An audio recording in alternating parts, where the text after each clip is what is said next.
The 2025 Daytona 500 marked another disappointing performance for Kyle Larson, one of NASCAR's most talented drivers. Despite his impressive record in various racing disciplines, Larson's struggles at superspeedways, particularly Daytona and Talladega, have become a notable aspect of his career. The recent race saw Larson finish 20th, extending his winless streak at Daytona International Speedway to 0 for 22. Larson's frustration was evident throughout the 201 laps of the race. He was heard complaining over his radio, stating, "I make all the wrong moves. Any move I make is the wrong one." This shows the mental challenge Larson faces when competing at superspeedways. The contrast between Larson's performance and that of his Hendrick Motorsports teammates was stark. While Larson struggled, his teammates William Byron, Alex Bowman, and Chase Elliott all led laps during the race. Byron went on to win the Daytona 500 for the second consecutive year, with Bowman finishing in the top 6. This disparity in results within the same team further highlights Larson's unique difficulties at this type of track. Jeff Gordon, vice chairman at Hendrick Motorsports and a 3-time Daytona 500 winner, offered a candid assessment of Larson's performance. Gordon's comments have gained significant attention due to their frank nature and the insight they provide into Larson's current mental state regarding superspeedway racing.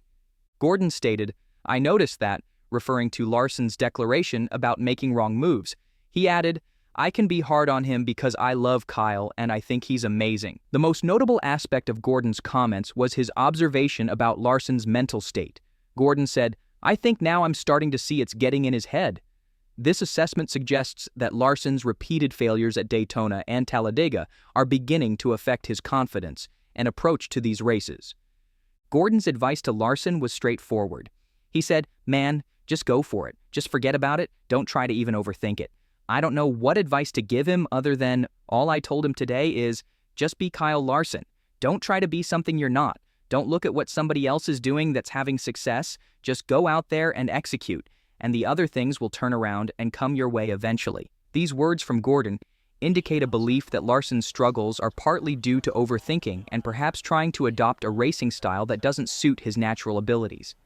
The advice to just be Kyle Larson suggests that Gordon believes Larson's best chance for success lies in trusting his instincts and racing in a way that feels natural to him. Kyle Larson's overall NASCAR record is impressive, making his struggles at superspeedways all the more puzzling. Since joining Hendrick Motorsports in 2021, Larson has won 23 Cup races, including 10 races, and the Cup title in his first year with the team. This success has allowed the leadership at Hendrick to be patient with Larson's superspeedway difficulties. Larson's 2025 season started strongly with victories in sprint cars in Australia, the Chili Bowl, and at Volusia Speedway. However, these successes did not translate to performance at Daytona, despite the efforts of his crew chief, Cliff Daniels, who has been paired with Larson since 2021. Larson was unable to be a factor in the race. The Daytona 500 result extended Larson's winless streak at superspeedways to 0 for 42 in the Cup Series when including both Daytona and Talladega. This statistic stands in stark contrast to Larson's success at other types of tracks. Larson's difficulties at Daytona can be traced back to his 2013 Xfinity Series debut at the track. In that race, he was involved in a frightening crash that saw his car sail into the fence, resulting in significant damage. This incident occurred early in Larson's transition from sprint cars to NASCAR's top levels of competition. Despite this inauspicious start, Larson did manage to win an Xfinity race at Daytona in 2018. However, success in the Cup Series at this track has remained elusive. In the Daytona 500 specifically, Larson's record now stands at 0 for 12, a statistic that weighs heavily on the driver's mind. Interestingly, Larson has attempted to downplay the importance of winning the Daytona 500 in his career. He stated, "I'm not going to lose sleep if I don't ever win this race, but I still want to win the race and have that ring and that trophy and be a part of the names that have won it." This comment suggests a complex relationship with the race, acknowledging its prestige while also trying to minimize its impact on his overall career satisfaction. Larson's resume includes victories in every other crown jewel NASCAR event, the All-Star race in 2019, 2021, and 2023, the Coca-Cola 600 in 2021, the Southern 500 in 2023, and the Brickyard 400 in 2023-2024. These accomplishments underscore Larson's versatility and skill as a driver, making his inability to conquer Daytona all the more perplexing. Jeff Gordon's comments about Larson's struggles getting in his head highlight the psychological component of racing at this level. Superspeedway racing requires a different skill set and mindset compared to other tracks, and it appears that Larson is struggling to adapt his natural racing style to these unique demands. The mental challenge is compounded by the high-profile nature of the Daytona 500 and the pressure that comes with competing for one of NASCAR's most prestigious titles. Each failure at Daytona adds to the narrative of Larson's struggles, potentially creating a self-fulfilling prophecy where the expectation of difficulty leads to tentative or overthought racing decisions. Gordon's advice to Larson to just go for it and don't try to even overthink it speaks to this mental aspect.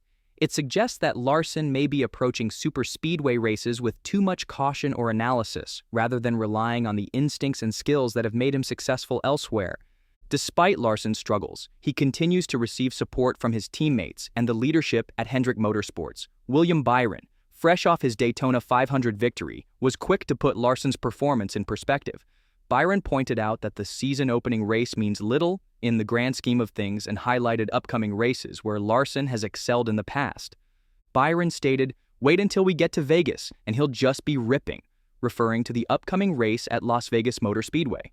This comment underscores the team's confidence in Larson's abilities and their belief that his Daytona struggles are not indicative of his overall talent or potential for the season. The support from Hendrick Motorsports is further evidenced by Jeff Gordon's comments. While Gordon was frank in his assessment of Larson's mental state, he also expressed confidence that Larson and crew chief Cliff Daniels would eventually figure out how to succeed at superspeedways. Gordon described the situation as a head-scratcher, but added, "But I'm sure they'll figure it out." This continued support from the team is crucial as Larson works to overcome his superspeedway challenges. It provides him with the stability and confidence needed to continue pushing for improvement, without fear of jeopardizing his position within the organization. It's worth noting that success at superspeedways, particularly in the Daytona 500, often involves a significant element of luck. The nature of pack racing at these tracks means that even the most skilled drivers can find themselves caught up in accidents not of their making. Larson himself acknowledged this aspect, stating, "But again, I think there's a lot else, a lot more that goes into winning and a lot of luck."